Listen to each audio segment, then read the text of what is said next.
Hi, this is Maginoni, and we went to Sanctum of Horror Haunted House last night. Sanctum of Horror is located at Power Square Mall at 2055 South Power Road in Mesa, Arizona. This is one of those affordable haunted houses at $12, so it's not really going to break your budget to give this one a visit. Now, the first thing that we noticed is when we went there up to pay, we noticed a lot of kids were running around and having a good time. That's always a good sign when you see people are like laughing and wanting to go back in. Now, when we went in, we noticed that overall we were kind of surprised.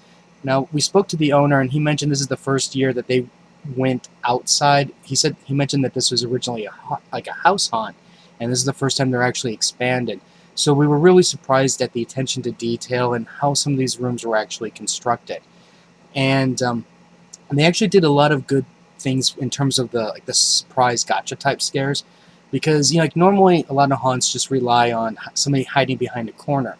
In this case, a lot of times they had somebody or something that would draw your attention to the left, and then something would come out to the right to scare you. So I give them like a lot of props for thinking of that and actually incorporating more of that into their haunt. Now, on a negative side, in terms of the haunt construction, one thing I noticed was it's basically an open roof. Now, I'm sure you're probably going, you're in a haunted house. Why are you looking up? Everything is happening down below. And the thing is, when I go into a haunted house, the one thing I want to feel is I want to feel immersed into this world. I like corridors that change sizes, open rooms like that expand out, narrow rooms, and I like to feel like I'm in an environment. And that open sky kind of breaks that illusion a little bit. Now I talked to the owner, and he mentioned that he's aware of that, and they're trying to figure out something that they can do to fix that for going into the future, which I'm really hoping they do, because I think something like that could help, and then plus they can actually use the ceiling for extra effects. So it's just another level of playing field that they can use. Now, one thing that I also liked was the use of multiple chainsaws. Now, my friend didn't really care for as many chainsaws, because we're both usually on the same page of, it gets kind of lame when you see every haunted house end with a chainsaw.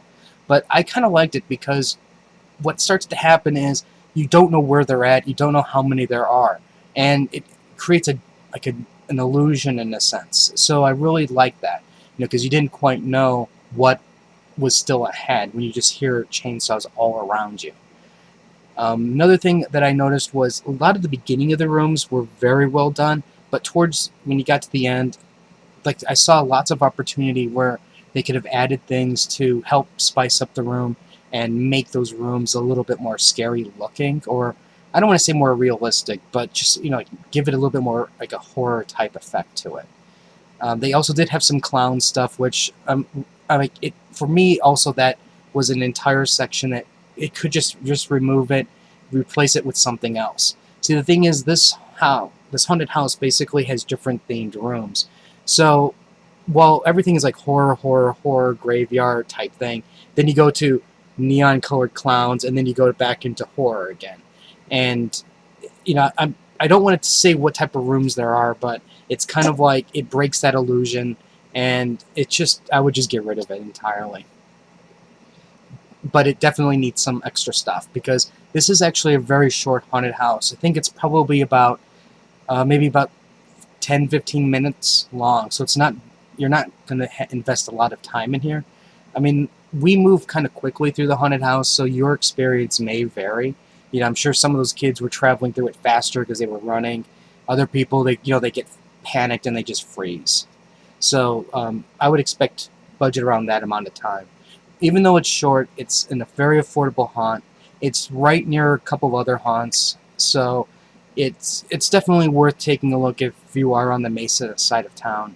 And overall, I have to admit, while it didn't scare us, the key thing here is we actually enjoyed ourselves, and we enjoyed like going through the rooms and seeing what they were doing.